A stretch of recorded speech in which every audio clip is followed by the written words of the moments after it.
Salam alaikum Zulf Laoun, bonsoir. À chaque séquence diplomatique entre Alger et Washington, le scénario semble immuable. Dialogue stratégique, coopération sécuritaire, promesse de stabilité régionale. La rencontre entre le président Al-Majid Tebboune, le secrétaire d'État adjoint américain Christopher Lando et le chef de l'United States Africa Command, AFRICOM, Dagvin Anderson, s'inscrit parfaitement dans cette continuité. Officiellement, tout converge. Sécurité, stabilité, coopération.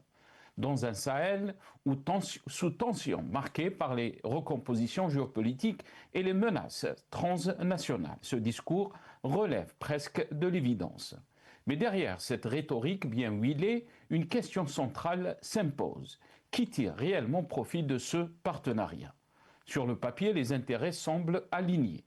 L'Algérie cherche à sécuriser son environnement régional et affirmer son rôle de puissance stabilisatrice. Les États-Unis, eux, entendent consolider leur présence dans une région devenue stratégique. Pourtant, cette relation n'est pas équilibrée. Elle ne l'a jamais été. Car en diplomatie, il n'existe pas de partenariat neutre. Il y a des intérêts, des rapports de force, des lignes rouges.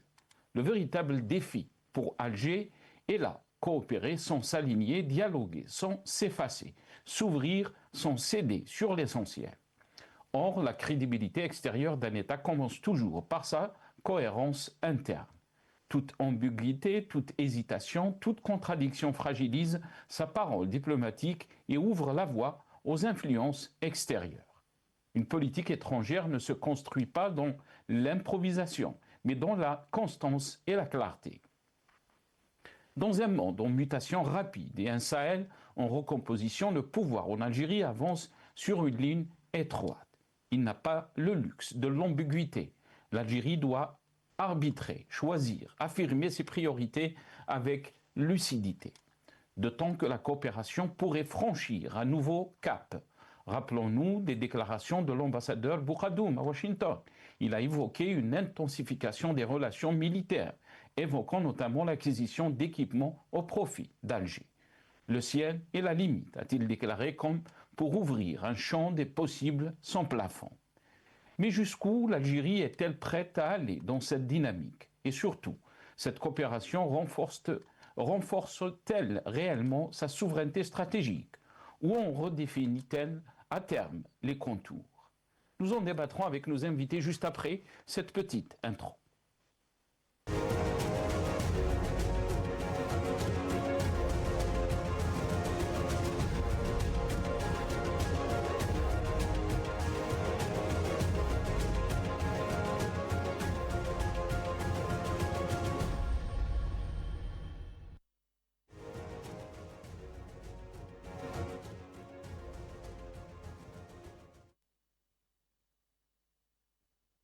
Algérie, États-Unis, partenariat stratégique ou équilibre fragile? Point d'interrogation, c'est le titre de notre émission pour ce soir. Et pour en parler, j'ai le plaisir d'avoir avec nous ce soir Gamal Abina, analyste politique, spécialiste des relations internationales. Il est avec nous depuis Paris via Skype. Gamal Abina, bonsoir. Merci beaucoup d'avoir accepté l'invitation. Bonsoir et merci pour l'invitation. Merci Gamal, merci beaucoup d'avoir accepté l'invitation. On aura aussi Omar El Mokhtar, militant politique. Il est avec nous depuis Paris par téléphone. Omar El Mokhtar, je ne sais pas s'il est avec nous déjà. Omar El Mokhtar, est-ce que vous m'entendez? Omar El Mokhtar, bonsoir, merci beaucoup d'avoir accepté l'invitation. Bonsoir Nassar, bonsoir aux auditeurs d'Al Maghribien, merci pour l'invitation. Merci beaucoup, Omar El Mokhtar, d'avoir accepté l'invitation. Avant de rentrer dans le vif du sujet de ce soir, d'abord quelques titres donc, par rapport au thème de ce soir. La presse, bien sûr, nationale, mais aussi internationale. Et on va commencer avec l'APS. L'APS qui a titré donc le président de la République reçoit le secrétaire d'État adjoint américain et le commandant de l'AFRICOM. Donc, a titré l'APS. Le journal Al-Watan, partenariat, dialogue, promotion de la stabilité régionale, Alger et Washington réitèrent leur engagement commun. L'Algérie et les États-Unis réitèrent donc à nouveau leur volonté commune de promouvoir leurs relations bilatérales et de consolider leur dialogue politique. L'engagement a été confirmé à l'occasion de la visite à Alger du secrétaire d'État adjoint des États-Unis, Christopher Lando, et du commandant du commandement militaire américain pour l'Afrique, US AFRICOM, Dagvin Anderson. Peut-on lire donc dans cet article du journal Al-Watan. Le soir d'Algérie, donc un autre titre, Mali. Concernant donc ce qui se passe au Mali, le JNIM impose un blocus total de Bamako. Un autre titre concernant le Mali, le matin d'Algérie, Mali, l'offensive djihadiste, les recompositions sahéliennes et l'alerte stratégique aux portes de l'Algérie, attitré donc le matin d'Algérie. Le journal Le Monde, journal français, avec les difficultés de la junte au Mali, l'Algérie recouvre une partie de son influence au Sahel, attitré le journal Le Monde. Et on finit avec le point crise au Mali. Ce qu'en pense Alger. Après un silence prudent, le pouvoir algérien a commenté les récents événements au Mali, son voisin du Sud, avec lequel les relations sont dégradées depuis des mois.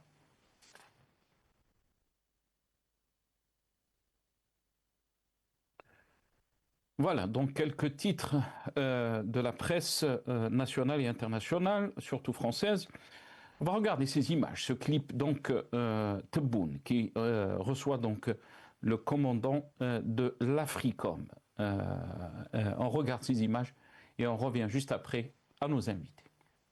قبل أمس رئيس الجمهورية القائد الأعلى للقوات المسلحة وزير الدفاع الوطني السيد عبد المجيد تبون، نائب كاتب الدولة الأمريكي كريستوفر لاندو، وقائد القيادة العسكرية الأمريكية في إفريقيا أفريكوم الجنرال داغفين أندرسون والوفد المرافق لهما. اللقاء حضره الوزير المنتدب لدى وزير الدفاع الوطني رئيس أركان الجيش الوطني الشعبي الفريق أول السعيد شنقريحة، مدير ديوان رئاسة الجمهورية بوعلام بوعلام، وزير الدولة، وزير الشؤون الخارجية والجارية الوطنية بالخارج والشؤون الإفريقية أحمد عطاف، مستشار رئيس الجمهورية المكلف بالشؤون الدبلوماسية عمار عبا، وسفير الجزائر لدى واشنطن صبري بقدوم. Voilà, donc vous avez vu ces images, ce petit reportage. Donc, le chef de l'État, Majid Tebboune, a reçu le secrétaire d'État adjoint américain, donc Christopher Lando, et le chef ou le commandant de l'Africom, Dagvin Anderson. On va écouter donc ces déclarations du responsable de l'Africom, Dagvin Anderson, le commandant donc de l'Africom. Qu'est-ce qu'il a déclaré juste après donc, cette rencontre avec le chef de l'État Majid Tebboune. أود أن أعبر عن امتناني الصادق لإتاحة الفرصة للقاء فخامة رئيس الجمهورية السيد تبون، وكذلك للحديث مع كبار قادة الجيش وعلى رأسهم الفريق أول السعيد شنقريحة. لقد أجرينا محادثات مثمرة اليوم، وأقدر التعاون والعلاقة الراسخة التي تواصل الجزائر تعزيزها في مكافحة الإرهاب، ونحن نتطلع بشدة إلى تعزيز هذا التعاون، خاصة في ظل استمرار توسع الإرهاب عالميا، حيث نعتبر هذا التهديد أمرا عاجلا.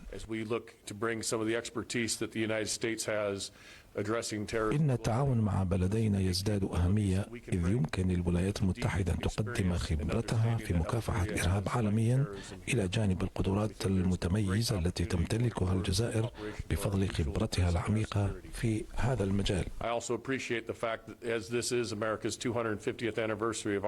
نعتقد أن هناك فرصة كبيرة للتعاون مستقبلا بما يخدم مصالحنا المشتركة وأمننا.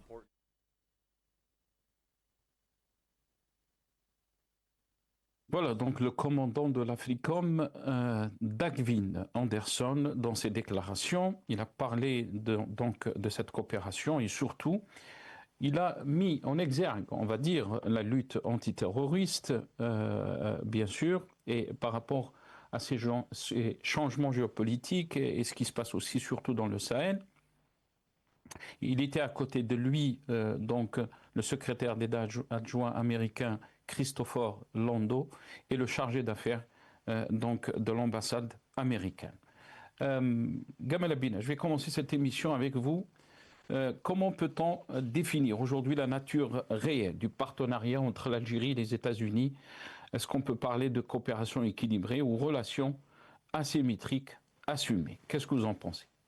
Non, c'est une relation équilibrée parce que l'Algérie a toujours refusé la présence de forces et de troupes américaines sur le territoire, ce qui est très juste et très logique, stratégique en l'occurrence. C'est une volonté de réaffirmer son indépendance et son non-alignement, et puis surtout de ne pas laisser les forces américaines occuper le territoire comme au Moyen-Orient. Donc c'est une affirmation qui permet de mettre une ligne de démarcation. Les États-Unis ont parfaitement conscience que l'Algérie est un pivot important en matière sécuritaire en Méditerranée, qu'on a besoin de l'Algérie pour stabiliser d'abord les frontières et puis surtout la région en général, et ont tout intérêt à avoir une relation apaisée avec ce pays. On rappelle évidemment que l'Algérie a reconnu très rapidement les États-Unis et vice-versa. Sous Kennedy, dans les années 50, déjà, il envisageait l'indépendance de l'Algérie. Donc, il y a une relation qui est assez équilibrée, une relation difficile en termes de gestion directe par rapport au président, parce que Trump est un président plutôt versatile. Mais une chose est certaine, c'est que l'Algérie comprend les rapports de force, elle n'est pas bête, c'est utiliser les rapports de force un peu comme au judo. Quand au judo, vous avez un adversaire qui est lourd, qui est costaud, et bien pour gagner, il faut utiliser sa force contre lui. C'est le même rapport, c'est-à-dire que l'Algérie neutralise les ambitions américaines dans la région, tout en disant nous acceptons effectivement d'avoir un rapport de coopération sécuritaire pour garantir la sécurité, mais en aucun cas un rapport de dominant à dominé. D'ailleurs, ça a été dit par ce représentant. Il y a une relation saine entre les deux pays parce que précisément, il y a un respect mutuel qui est installé. Donc, je ne crois pas du tout qu'il y a un rapport de servage. C'est vraiment des rapports de force qui sont réels. Mais l'Algérie a des alliés très puissants aussi. Donc ça, les États-Unis en tiennent compte et font en sorte effectivement de ne pas avoir à devoir se mettre en froid avec un pays comme l'Algérie qui est très important sur un plan africain. Très bien. Restez avec nous, Gamal Abina. Omar Mokhtar, qu'est-ce que vous en pensez? Gamal Abina dit que cette relation est basée sur un respect mutuel. On parle de l'Algérie, bien sûr, comme pivot en termes de lutte antiterroriste. Mais la question qui se pose, pourquoi, quand on parle de l'Algérie, on parle seulement donc, de cette expérience en termes de lutte antiterroriste? C'est comme notre pays était à un poste avancé pour lutter contre le terrorisme. Qu'est-ce que vous en pensez? Dire que les États-Unis cherchent une coopération quelconque, c'est être naïf. Les États-Unis n'ont besoin de paix. C'est un empire. Alors, comment pensent les empereurs? Même quand ils fuient une guerre, ils ne passent même pas par les institutions onusiennes. C'est-à-dire, c'est lui le gendarme du monde. Alors, maintenant, on apprend qu'il a besoin de l'Algérie. Je retiens une chose, c'est que le général de la TRICOM a dit que l'Algérie a des possibilités militaires dans la région pour lutter contre le terrorisme. Ça, c'est les militaires ne jettent pas de fleurs. Les militaires, ils savent jeter des bombes. Ils savent faire la guerre. Moi, je me méfie quand il dit on a les capacités de faire. C'est-à-dire, là, il va te dire peut-être on va faire la guerre à leur place, comme ils veulent, bien sûr. C'est des ordres qu'ils donnent les États-Unis. Moi, je me méfie des États-Unis. D'ailleurs, être contre les États-Unis, c'est dangereux. Mais être ami des États-Unis, c'est fatal. Il n'y a pas de discussion à avoir avec les Américains. Les Américains, ils savent ce qu'ils cherchent. Quand une délégation vient à Alger, elle est complète. Il y a la CIA, il y a tout ce qu'ils observent. Et puis, dans des ordres. Et n'oubliez pas qu'ils sont venus aussi régler le problème de démantèlement des comptes de Tindouf. Mais on nous montre ce qui est superficiel, le truc protocolaire, bien évidemment. Par contre, pour l'information que vous avez donc déclarée, il n'y a aucune information qui affirme que cette info que vous venez de donner est juste, parce que ça a été relayé par des médias, mais des médias qui peut-être n'ont pas beaucoup de crédibilité, on va dire. Donc on ne peut pas relayer cette info. C'est votre responsabilité. Mais on reste sur cette relation. Pourquoi Allez-y, Omar. Il y a quelque chose qui me brûle les lèvres, de très important. Mais la délégation américaine, elle a été conduite pour visiter Dar Sultan. J'ai honte. Dar Sultan, c'est-à-dire aussi des occupants de l'Algérie. Il fallait peut-être lui faire visiter le haram d'Idey. Et je sais où est-ce qu'il est. Il est en face de la DGSN. Donc, j'ai honte. Évidemment, c'est pour dire l'Algérie existe avant 62 et en 1700, on a signé des accords avec les États-Unis, ce qui est faux, bien évidemment. C'était les Ottomans, les généraux ottomans qui ont signé quelque chose avec la marine américaine. Donc, Bocadoum a dit que l'Algérie, quand il avait dit bien sûr que la coopération avec vous, c'est sans limite. Le ciel, c'est le ciel. Prenez ce que vous voulez. Et là, il a dit que l'Algérie a signé des accords avec les États-Unis. On est en train de serrer les ponts. Les Américains ne sont pas cons. On n'apprend pas à faire des grimaces aux vieux singes. Donc, moi, j'observe, je regarde, mais par contre, je relève quelques points qui me font honte. Omar El Mkhtar, on va écouter le responsable de l'Africom. Qu'est-ce qu'il a déclaré par rapport donc au rôle de l'Algérie? L'Algérie, a dit, est un pilier de stabilité dans la région. Et j'aimerais avoir votre avis par rapport à ces déclarations. D'abord, on va écouter le responsable de l'Africom. العلاقة وأقدر الدور المهم الذي تلعبه الجزائر كركيزة للاستقرار في هذه المنطقة من العالم، ونسعى إلى تبادل الخبرات والعمل معا لمواجهة هذه التحديات. كما ندرك وأنا هنا برفقة الوزير لانداو أن الحلول العسكرية وحدها لا تكفي، بل يجب أن تكون مصحوبة بالاستثمار الاقتصادي والتنمية وتعزيز التماسك الاجتماعي. Voilà, donc le responsable, le commandant donc, de l'Africom, Dagvin Anderson. Omar El Mkhtar, est-ce que l'Algérie est en train de jouer, si on va dire, ou utiliser donc ses forces pour créer un équilibre avec des puissances, surtout ce qui se passe dans le monde, sous l'autorité de Trump, les États-Unis sont, on va dire, imprévisibles. Est-ce que l'Algérie est en train de jouer cette carte prudemment avec les États-Unis, ou bien au contraire, les Américains sont en train de faire un forcing sur l'Algérie, qu'il soit sécuritaire, qu'il soit aussi en termes d'exploitation des mines? On va revenir sur cette question. Qu'est-ce que vous en pensez, Omar El Mkhtar? Je pense exactement le contraire de ce qui est dit par la presse algérienne. Ce rapprochement, ce revirement enfin vers les États-Unis est très dangereux. Et puis, la société civile algérienne n'a pas été consultée. Ils sont en train de naviguer à vue. Alors, être ami, s'associer avec un lion comme les États-Unis, tu risques de te faire manger. Là, on risque même de faire le sale boulot parce qu'il y a le Mali, il y a le Sahel, et puis les États-Unis, vous savez, Donald Trump, il marche avec sa calculatrice, il calcule. Donc, Donald Trump, c'est ses intérêts d'abord, les terres rares, les mines, le pétrole et le gaz, bien évidemment, pour lui et pour punir aussi l'Europe, parce que l'Europe va rester les bras croisés. Donc, je ne sais rien. En tout cas, être ami des États-Unis, moi, je ne suis pas convaincu que c'est une bonne chose pour l'Algérie, ce revirement. Il y a les Russes aussi, est-ce qu'ils vont se laisser faire? Rien que la quincaillerie algérienne et russe, rien que s'ils arrêtent de donner la pièce détachée, bah, t'as rien du tout. Évidemment, les tanks et tout ça, ce qu'on a acheté avant, l'armée aujourd'hui, les guerres ne se font plus avec les tanks ni les trucs. Hein. L'armée elle s'est transformée en numérique, donc ça n'a rien à voir. C'est des drones, c'est autre chose. Donc, avec les États-Unis, moi, comme observateur, je dis qu'ils sont en train de nous emmener là où ils peuvent nous piéger. Donc, piéger l'Algérie, comme ils ont piégé Saddam Hussein, ça rappelle. Rappelez-vous de Saddam Hussein, rappelez-vous du Shah d'Iran. Les États-Unis n'ont pas d'amis. Et puis, les États-Unis, tu as Trump qui finit dans 2 ans ou un peu plus, et ça change. Et puis, les États-Unis, c'est le Pentagone, ce n'est pas le président uniquement. L'intérêt des États-Unis, d'une grande puissance comme ça, n'est pas un homme au bolos, je ne sais pas quoi. Tu ne peux pas te faire des amis au sein du pouvoir américain, parce qu'ils sont, et puis d'abord, c'est les institutions, et puis ce n'est pas un homme, ce n'est pas Trump, c'est beaucoup plus profond que ça.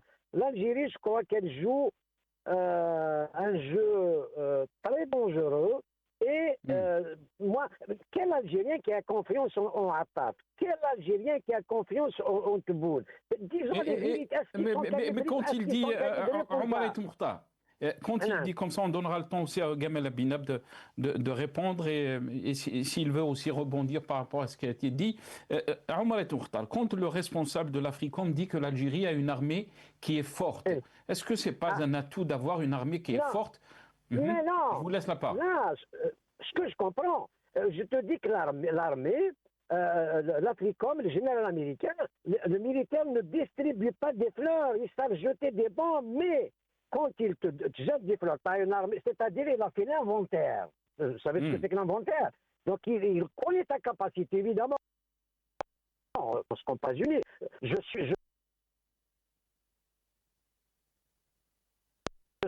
Je défends l'armée, mais on ne se compare pas aux États-Unis. Et puis, on ne fait pas des alliances comme ça à la va-vite sans qu'il y ait un débat. J'aurais bien voulu donner mon avis. Écoutez l'avis des autres. Il y a des sages en Algérie qui peuvent te donner leur avis. Là, ils sont le pouvoir est légitime d'Alger.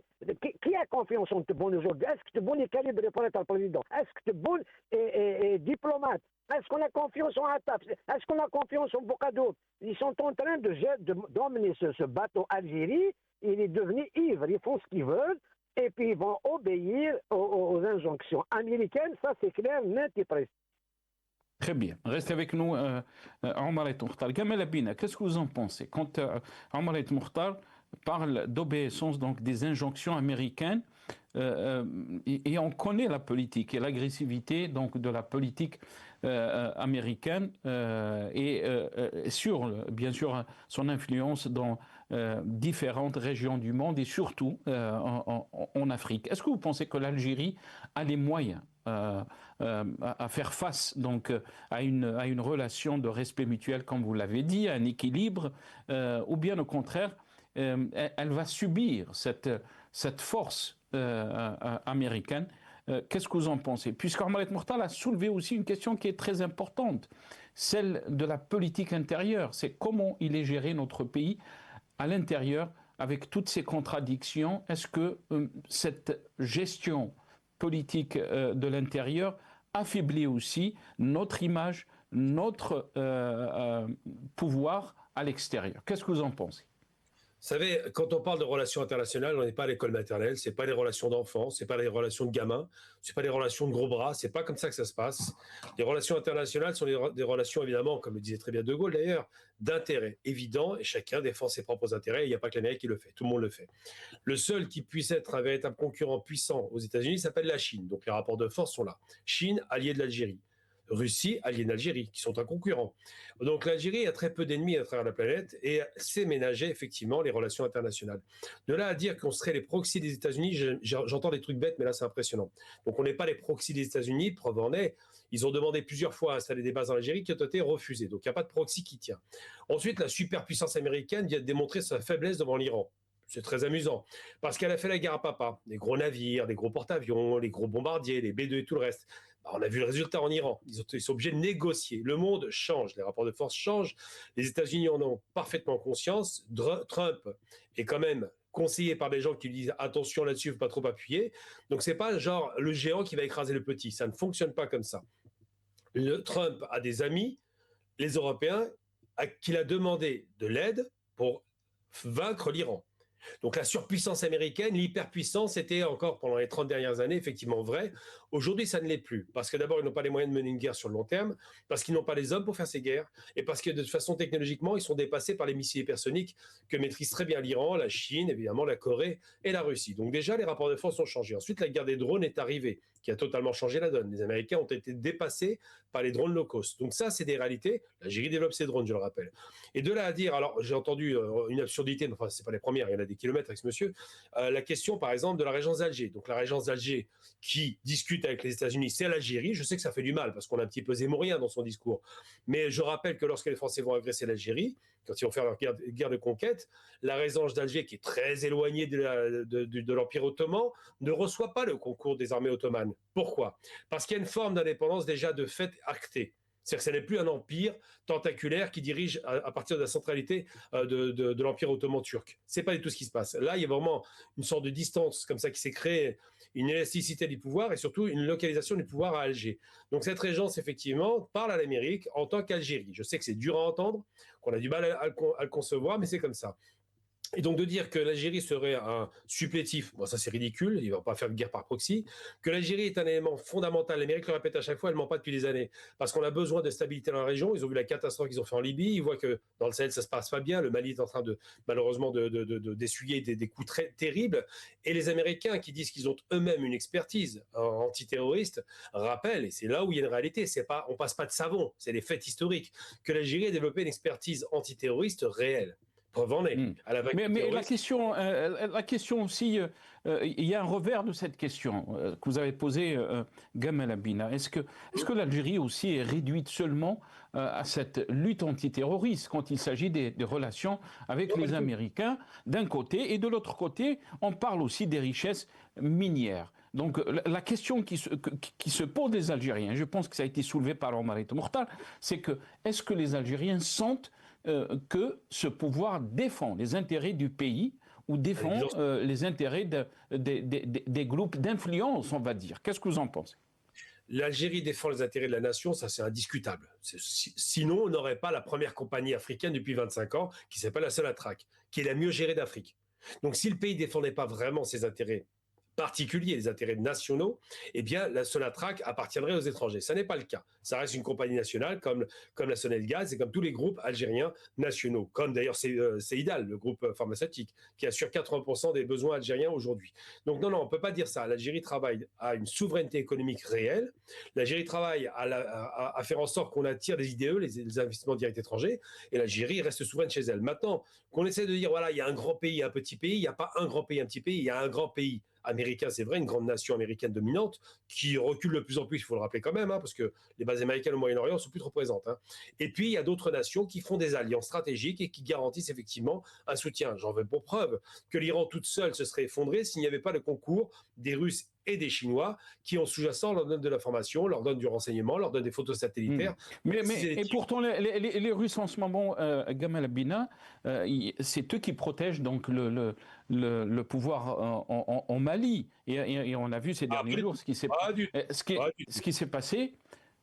On a vu ces derniers jours ce qui s'est passé, Gamal Abina, et quand on voit par exemple aussi ce qui se passe autour de nos frontières, on se pose la question. On se dit est-ce que l'Algérie a été fragilisée ? Est-ce que l'Algérie est fragile face aux défis sécuritaires à cause de son orientation politique, à cause de ses positions ? Gamal Abina. Les Russes, alors il ne faut pas confondre Russie et groupe privé. Le groupe ex-Wagner, devenu, d'ailleurs c'est des noms très très tendancieux, très, très étonnants, je trouve, de la part des Russes, devenu Afrika Korps, comme le fameux Afrika Korps de Rommel. Je trouve ça bizarre, Wagner, Afrika Korps, c'est un groupe privé. Ça n'est pas l'État russe. D'ailleurs, il s'est effondré très rapidement. S'il y avait l'État russe derrière, il ne se serait pas effondré aussi facilement. Ils se sont rendus à Kidal. Donc c'est dire un peu le niveau de l'expertise de ce groupe privé. Je rappelle que ce groupe privé, donc qui n'appartient pas à l'État russe, même s'ils ont facilité, est un groupe qui appartenait à Prigojine, qui lui-même a été éliminé. Donc il faut être très clair, c'est un business, c'est un peu comme les Américains ont des groupes privés, à Blackwaters à l'époque, qui faisaient beaucoup de mal en Irak, qui travaillaient en sous-main pour les États-Unis, mais ce n'est pas les États-Unis. Il faut bien comprendre que les groupes privés sont là pour faire de l'argent. Or, la Russie ne soutient pas le Mali directement. La Russie apporte un concours, elle vend des armes évidemment, elle apporte un concours à l'Algérie évident en termes d'équipement militaire de qualité. D'ailleurs, j'ai entendu que c'était de la ferraille, ça m'a fait rire. Les Sukhoi 35, c'est les meilleurs avions du monde, 5e génération. Comme ferraille, j'aime beaucoup. Mais, ou même les systèmes de défense S-400, S-500. Enfin, il faut être un peu sérieux quand on parle de choses comme celle-là. Mais en vérité, le Mali s'est effondré parce que Assimi Goïta, et c'est lui le responsable. Au lieu de conserver les accords d'Alger qui neutralisaient les Aouettes dans le nord, au lieu de garantir la sécurité du territoire, et s'il voulait, il pouvait écraser les djihadistes, à la limite, c'est pas grave. Enfin, c'est pas grave, c'est des morts de trop, mais bon. Mais ce qui est certain, c'est qu'il a cru dans un excès de confiance et de zèle, dans une ivresse du pouvoir, parce qu'il avait du matériel moderne russe, il a cru qu'il avait la primauté sur le terrain. Le problème, c'est qu'il n'a pas assez de matériel, pour commencer, que ses soldats ne sont pas assez entraînés à l'usage de ce matériau, et qu'il a donné une grande prérogative à ce fameux groupe Afrika Korps. Bilan des courses, ils ont gagné une fois sur Kidal, ils l'ont perdu. Ils ont perdu face à l'Azawad et l'effondrement est généralisé. Donc, il faut bien faire attention. Si la Russie était derrière, il n'y aurait pas eu cette contre-offensive de la part de l'Azawad, malheureusement, et des groupes djihadistes comme le djinn, qui, eux, ont été extrêmement efficaces et puissants. Et puis surtout, n'oublions pas, je dis tout le temps à chaque fois, quand vous faites une guerre contre un groupe insurrectionnel de type Fedaïn, de type la guerre asymétrique par excellence, hein, tout ce qui concerne tout ce qui est groupe de partisans et autres, les grandes nations elles-mêmes se sont heurtées à cela et ont perdu. Comment voulez-vous que le Mali, qui sortait de difficultés chroniques économiques, avec peu de matériel et peu de renseignements, puisse vaincre ces groupes djihadistes en se mettant en plus contre eux, leur propre population du Nord? Ça a été une erreur stratégique, je pense que Goïta le mesure aujourd'hui, ça lui coûte très cher, mais l'alliance avec la Russie n'existe pas, il faut être très clair, les Russes vendent des armes, ils ne sont pas alliés avec le Mali, il faut être très honnête.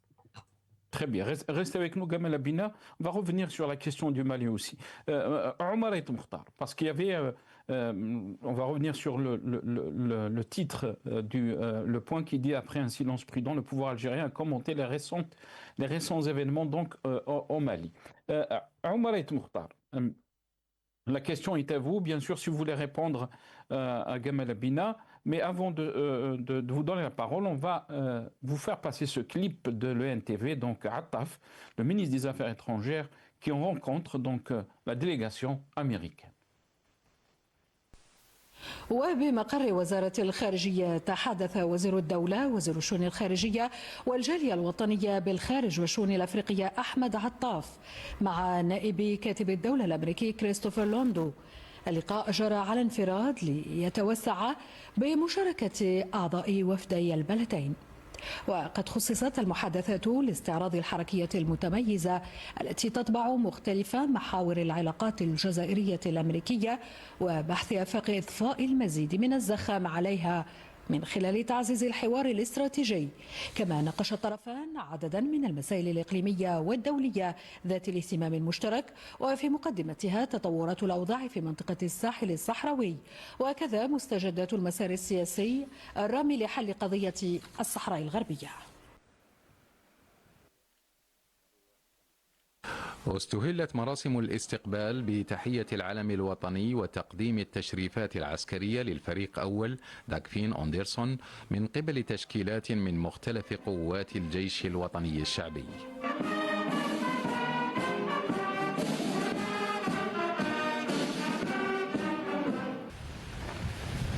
خلال هذا اللقاء الذي حضره كل من قائد القوات البرية والأمين العام لوزارة الدفاع الوطني وقادة القوات والحرس الجمهوري ومدير الديوان لدى وزارة الدفاع الوطني ورؤساء الدوائر والمراقب العام للجيش ومديرين مركزيين بوزارة الدفاع الوطني وأركان الجيش الوطني الشعبي وكذا أعضاء الوفد الأمريكي، أجرى الطرفان محادثات تناولت حالة التعاون العسكري بين البلدين كما تبادلا التحاليل ووجهات النظر حول القضايا ذات الاهتمام المشترك. Voilà, donc on parle de dialogue stratégique, Omar et Mokhtar. Mais la question qui est, bien sûr qui revient, c'est la question du Sahara occidental. Et on sait très bien que les États-Unis se sont alignés sur la position marocaine. Donc là se pose la question, bien sûr, des équilibres dans cette relation entre l'Algérie et Washington et Rabat et Washington. Qu'est-ce que vous en pensez, Omar et Mokhtar? D'abord, je vais dire un mot à Abina, encore une fois, parce que depuis la dernière émission, il m'a contacté en privé, on s'est échangé quelques noms d'oiseaux passants. Il ne connaît pas l'histoire de l'Algérie parce que c'est un Algérien d'importation. Je vais le répéter. S'il veut l'histoire de l'Algérie, je peux lui apprendre avant l'arrivée des Ottomans. La régence d'Alger n'est pas l'Algérie. Et la régence d'Alger avait une armée de janissaires qui ne sont pas algériens et les Algériens n'étaient pas admis, carrément. Quand on recrute un Algérien, il est galérien. Point à la ligne. Donc, c'était une autre.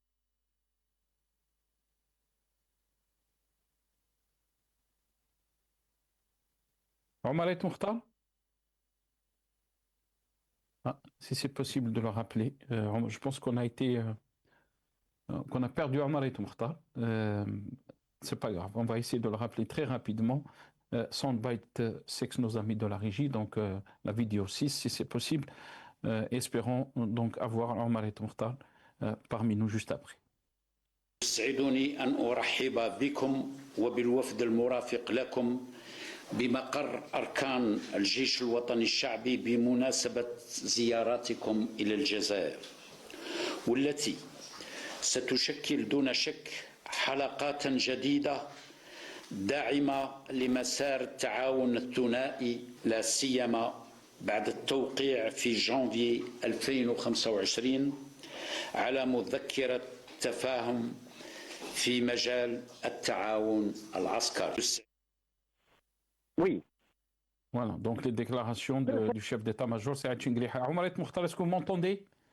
Oui, je vous entends très bien. Donc, on vous a perdu un petit moment. Voilà, l'histoire de la régence d'Alger qui n'est pas l'Algérie, il faut arrêter avec cette falsification. Bon, concernant le Mali, malheureusement, il a hérité des frontières coloniales. L'Azawad, c'était De Gaulle qui a trahi, enfin, l'Azawad pour la mettre avec le Mali. Ça n'a jamais cessé depuis l'indépendance du Mali. Mais l'Algérie d'aujourd'hui, après Wagner déjà, je pense que l'Algérie a quelque chose à y avoir dedans. Mais j'ai vu Alger 24, ils avancent la solution de Mohamed Dicko. Ça, c'est très dangereux, c'est une ingérence. Ils veulent aider Mohamed Dicko à prendre les rênes, c'est-à-dire, par déduction, tu vas dire que c'est l'Algérie qui a commis le coup d'État, donc qui a aidé les djihadistes, c'est très grave. Mais les Américains, s'ils sont venus aujourd'hui, les Américains, on ne peut pas. On ne ment pas aux États-Unis, ils savent tout ce qui se passe. Concernant le Sahara occidental, les Américains ont demandé le démantèlement pur et simple des comptes de Tindouf. Quel se débrouille l'Algérie? C'est ça. Il ne faut pas voir ce qui se dit protocolairement. J'ai été reçu par le président de la République. Oui, ça c'est protocolaire. Et les Américains, ils sont venus chercher leurs intérêts. S'il faut faire une guerre au Sahel, ils vont utiliser les mains des autres. C'est-à-dire, ils vont pousser l'Algérie à faire. On ne te dit pas, tu as une grande armée, oui, tu peux. Ils vont te dire maintenant, sors tes blindés, va là-bas, et nous, on s'occupe du pétrole. Voilà, donc, en tout cas, ce revirement, ces relations avec les Américains, moi, je me considère comme humble.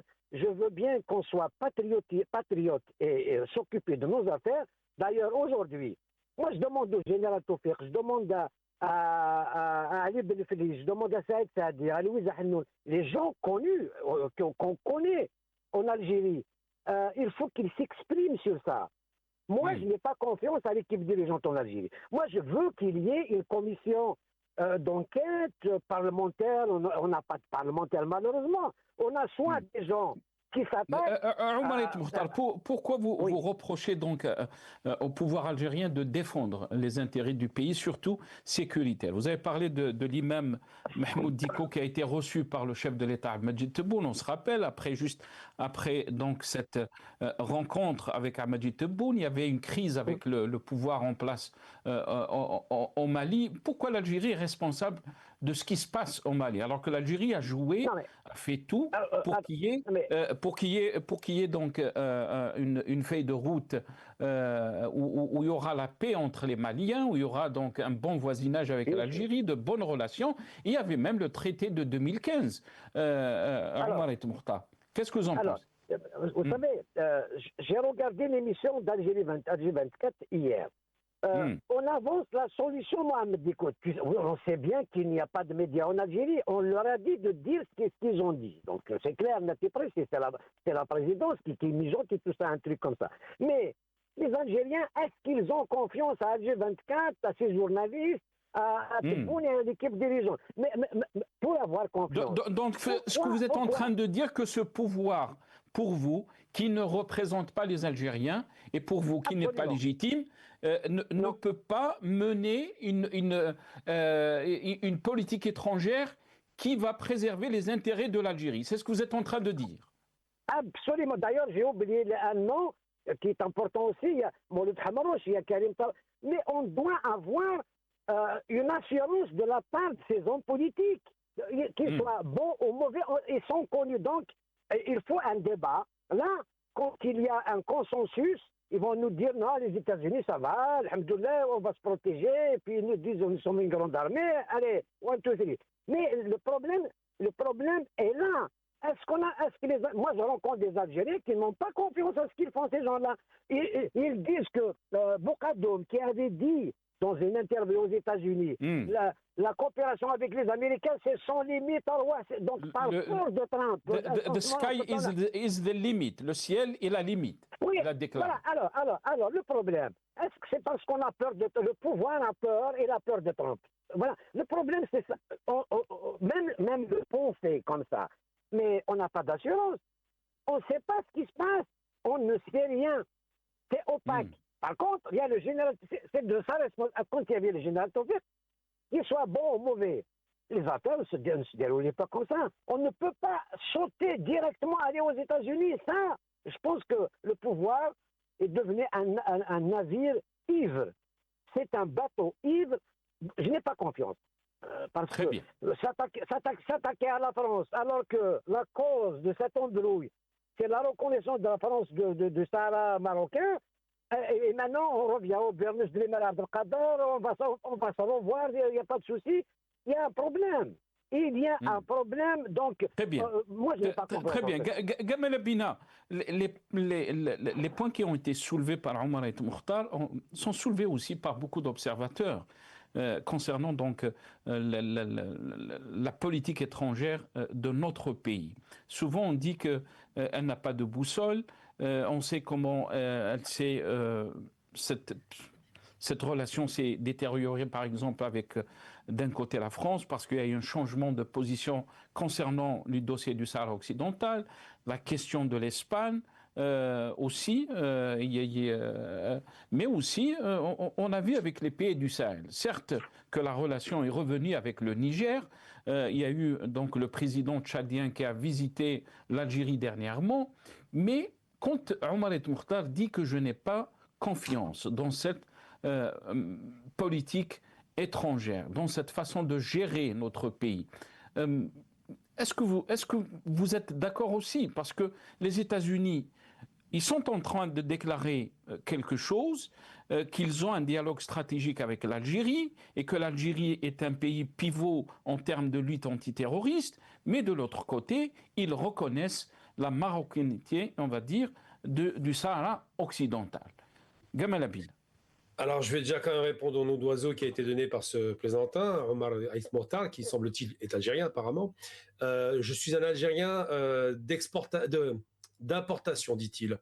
Et il m'attaque en prétendant qu'il connaît mieux l'histoire que moi. Je suis désolé, mais il n'a aucun niveau en histoire, mais c'est pas grave, on va pas revenir là-dessus. Donc le terme Algérien d'importation, on a la fierté, nous, monsieur, de ne pas fuir le pays comme vous. Nous ne sommes pas des Algériens d'exportation. Nous, on aime notre pays, on y retourne. Et je ne prends pas de leçon de quelqu'un qui n'a rien à te donner sur le plan intellectuel et qui est très vite. Donc, pour répondre à cela, donc l'Algérien d'exportation qu'il est et qui a fui le pays ne donne pas de leçon à ceux qui ont le courage de travailler pour le pays. Alors oui, là, je vais répondre à vos remarques. D'abord, il n'y a pas de problème avec l'Espagne. Il y a eu une petite tension, on l'a connu, mais finalement, il y a un rapprochement et ça se passe très bien aujourd'hui. Il n'y a pas de problème avec le Niger qui très rapidement a vu ses intérêts avec l'Algérie, grâce au Nigal, grâce au investissement direct algérien, l'exploitation du pétrole, le don de 2 centrales électriques de l'Algérie vers le Niger. Il y a un vrai travail de collaboratif intelligent de l'Algérie. C'est un travail tous azimuts. Vous avez vu, vous l'avez dit avec le Tchad, c'est pareil. On le voit aussi avec le Burkina qui a témoigné sa passion pour l'Algérie. Et on voit que celui qui est isolé dans l'AES, 3 pays de l'AES, c'est le Mali qui a fait de mauvais calculs et qui s'est planté. On voit aujourd'hui qu'il se plante. Certains voudraient faire croire que l'Algérie c'est derrière cette chute. Pas du tout. Pourquoi ? Parce que l'Algérie n'a aucun intérêt à déstabiliser le Mali, puisque l'Azawad réclame le nord du Mali, mais par extension le sud de l'Algérie. Donc ce serait une erreur stratégique et les Algériens ont un fondamental. Ils disent nous ne touchons pas à l'intangibilité des frontières héritées de la décolonisation. Pourquoi ? Parce qu'on sait les conséquences que ça donne. On l'observe en Libye, on l'observe au Soudan, on l'observe malheureusement en Somalie où c'est plus un pays, c'est 4 nations différentes avec des partitions et une guerre civile continue. On l'observe un peu partout dans tous les pays, même au Tchad un temps. Donc il ne faut pas oublier que l'intangibilité des frontières, c'est de dire voilà, ça a été imposé par la colonisation, conservons-la et conservons ses frontières. Et donc d'expliquer que l'Algérie joue un jeu dangereux, je suis pas d'accord. Au contraire, elle joue finement. Les relations internationales, c'est pas je joue les chauds, j'ai les gros bras, je regarde qui est le plus fort. Ça, c'est pas des relations internationales, c'est pas sérieux. Vous faites référence à la reconnaissance par Trump en bout de course avant qu'il n'échoue dans son premier mandat, de la marocanité du Sahara occidental. On ne peut pas dire aujourd'hui que les États-Unis se précipitent pour y investir ou y ouvrir une représentation diplomatique. On ne peut pas le dire. On ne peut pas dire même que les sionistes qui soi-disant étaient pour soient vraiment à fond dedans. Pourquoi? Parce que cette question est une question qui pose problème au niveau de l'ONU. Le droit international existe. Mais qu'est-ce que l'Algérie a fait à part des déclarations, Gamal Abina? On se rappelle très bien, par exemple, les déclarations du chef de l'État, Majid Tebboune, qui dit que la question palestinienne, laissez-moi donc cette question. Et on sait, rien ne s'est passé. L'Algérie même a voté une résolution. L'Algérie a voté pour une résolution où même les Russes et les Chinois se sont abstenus. Donc, pour vous dire, mais aussi sur la question du Sahara occidental, les États-Unis, leur position, c'est très très clair, c'est appuyer la position marocaine, et on se rappelle très bien des déclarations de l'ambassadeur algérien à Washington, Sabri Boukadoun, qui a dit en termes de relations donc, ou de coopération avec les États-Unis, le ciel est la limite, the sky is the limit. Donc, elle est où notre influence, elle est où cet équilibre quand il s'agit des relations avec les grandes puissances comme les États-Unis? Eh ben, je vous le donne direct. On va commencer par la question palestinienne. Si l'Algérie a voté ce texte, c'est pas parce qu'elle était d'accord avec ce texte fondamentalement. C'est parce qu'il y a un bain de sang qui dure depuis au moins 3 ans maintenant, en Palestine, occupée par les sionistes, et qui se disent, bon, les Américains proposent une solution pour au moins arrêter le bain de sang, on va dessus, on verra ce qui se passera. On a vu le résultat, ça met les États-Unis en porte-à-faux. Donc c'est intéressant de voir que quand les États-Unis font une proposition, même celle-ci n'est pas valable. Et les Algériens ont joué finement là-dessus parce que derrière, je rappelle que pendant 2 ans, ils ont apporté des textes qui sont gravés dans le marbre, qui vont être utilisés sur le plan du droit international à l'ONU pour faire en sorte que la Palestine soit restituée dans ses terres. C'est ça qui compte. C'est le rapport international. L'Algérie a toujours eu finement le jeu de l'ONU de jouer le droit contre la force. C'est ça qui compte. Alors évidemment, quand vous avez un ogre comme l'Amérique qui va soutenir la puissance la plus dévastatrice de la région qui est Israël, évidemment que l'Algérie doit jouer finement la chose. Ensuite, vous faites référence au Maroc. Alors la marocanité, ça ne s'est pas transformé en beaucoup de choses. Par contre, il y a une réalité. Qui s'est retrouvé en difficulté récemment? C'est pas l'Algérie. L'Algérie dit nous ne sommes pas les responsables. C'est le Marocain qui doit discuter avec la République arabe sahraoui, qualifiée par le Maroc comme organisation terroriste, avec laquelle elle est obligée de discuter aujourd'hui. C'est ça qui est proposé. Elle avait fait un plan en 3 pages qui était assez ridicule parce qu'elle s'en fichait, je parle du Maroc. Et aujourd'hui, qu'est-ce qu'elle dit? Elle a un plan en 40 pages. Le Maroc est en train de dire on fait une proposition à qui? Aux Sahraouis. Parce que la question sahraoui ne concerne que les Sahraouis, et c'est le minimum, l'Algérie le dit depuis toujours. Ensuite, vous faites référence aux relations avec l'Espagne, qui sont très bonnes, je le rappelle, mais l'Algérie a quand même su ménager dans un effort d'investissement en Afrique. On l'a vu avec le dernier IATF auquel j'ai participé, et j'imagine que l'Algérie d'exportation n'y a pas été, que l'Afrique était présente massivement. Parce que l'Algérie a donné un plan qui, pour moi, est très intelligent. Elle dit, si on veut la paix dans les pays d'Afrique, il faut la sécurité, évidemment, et il faut investir dans la production, dans la richesse, dans la création d'emplois, pour que les gens qui seraient tentés par des organisations terroristes ne soient pas tentés, parce qu'ils aient quelque chose à gagner et pas à perdre. Et bien aujourd'hui, si ce n'est la vie en réalité. Aujourd'hui, l'Algérie a une position qui est d'équilibre, ce qui d'ailleurs se démontre. Vous avez vu un peu la catastrophe sur le monde arabe. Les 22 pays arabes ont été traversés par des mouvements violents. Le seul pays qui était stable en 2011, c'était l'Algérie. Il ne faut jamais l'oublier. Il n'y a pas eu de mouvement insurrectionnel. On a eu après le Hirak, et ça s'est très bien passé parce que les Algériens ont mûri. Et moi, je considère aujourd'hui que, contrairement à ce qui est dit, j'ai pas confiance. Moi, j'ai pas confiance aux gens qui sont dans l'opposition pour l'opposition. Et je dis une phrase que je vous répète maintenant. Juste une phrase très claire. Pour ma part, s'opposer, c'est proposer. Si on ne propose pas, on se tait. Très bien, restez avec nous, Gamal Abina. Omar El Mokhtar, il ne me reste pas beaucoup de temps, je vais vous laisser 2 minutes pour finir cette émission. Qu'est-ce que vous en pensez par rapport... Écoute, par rapport au Mali, l'Algérie a sa part de responsabilité, bien évidemment. L'histoire palestinienne, moi je compatis, mais Gaza n'existe plus. Mais depuis les Tarouans, non de Nasser à Khartoum, non à la reconnaissance, non à la paix, non à la négociation. Donc, et puis cette affaire palestinienne, elle a fait une affaire arabo-musulmane. Ce n'est ni une affaire arabe, ni une affaire musulmane, parce que les Palestiniens ne sont pas musulmans. C'est des êtres humains, des chrétiens, des juifs, et de tout ce que tu veux, et bien sûr des musulmans. Moi, je compatis pour les Palestiniens, mais 2 États que demande l'Algérie. Qui a refusé 2 États? C'est bien Nasser et les Arabes et Boumedienne, ce n'est pas Israël. Et depuis 1948, ça tourne en rond.